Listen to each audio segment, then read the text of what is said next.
Dati, lumalabo talaga ang paningin ko dahil sa diabetes. At sa pag-inom ko ng iBerry, naramdaman ko na lumilinaw ang paningin ko.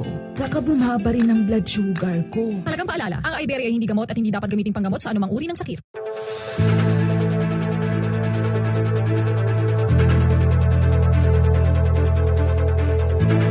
Pasado na yung